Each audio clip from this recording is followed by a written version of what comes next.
नमस्कार विद्यार्थी मित्रांनो, जॉब कट्टा या मराठी यूट्यूब चॅनलमध्ये आपले स्वागत आहे। जॉब कट्टाच्या एका नवीन व्हिडिओमध्ये अशाच एका नवीन भरतीबाबतची नवीन अपडेट मी तुमच्यासाठी घेऊन आलेली आहे।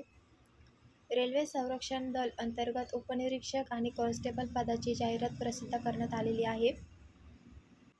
RPF अंतर्गत या संदर्भातील ही जाहिरात प्रकाशित झालेली आहे। एकूण 4660 जागांसाठी ऑनलाईन पद्धतीने तुम्हाला अर्ज करायचा आहे। अर्ज करण्याची तारीख ही 15 एप्रिल 2024 पासून असणार आहे। या भरतीबाबतची माहिती सविस्तर व्हिडिओमध्ये आपण बघणार आहोत, तेव्हा व्हिडिओ स्किप न करता संपूर्ण बघा।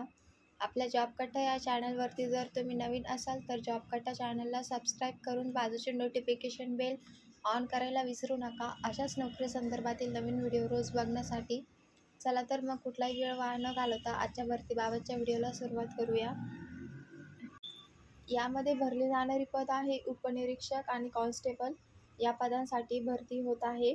यासाठी लागणारी शैक्षणिक पात्रता आहे उपनिरीक्षक पदासाठी मान्यताप्राप्त विद्यापीठातून कोणत्याही शाखेतून पदवीधर आणि यासाठी तुम्हाला वयाची अट असणार आहे 20 ते 28 वर्ष आणि कॉन्स्टेबलसाठी तुम्हाला शैक्षणिक पात्रता लागणार आहे मान्यताप्राप्त बोर्डातून 10वी किंवा 12वी पास आणि यासाठी वयाची अट असणार आहे 18 ते 28 वर्ष।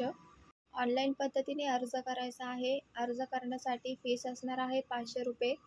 SC ST साठी इथे फीस नसणार आहे आणि EBC साठी 250 रुपये इथे फीस असणार आहे। वेतन श्रेणी तुम्हाला नियमानुसार असणार आहे। नोकरीचे ठिकाण संपूर्ण भारत।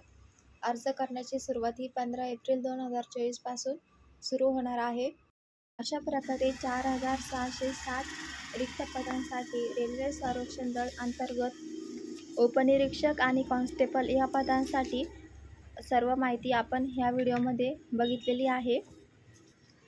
तेव्हा व्हिडिओ आवडली असल्यास व्हिडिओला लाईक करा। आपल्या जॉब कट्टा या यूट्यूब चॅनलवरती जर तुम्ही नवीन असाल तर चॅनलला सबस्क्राईब करायला विसरू नका। या भरतीबाबतच्या तुमच्या ज्या काही समस्या असतील त्या कमेंट करून नक्की सांगा। तर भेटूया अशाच नोकरी संदर्भातील भरतीबाबतच्या पुढच्या व्हिडिओमध्ये।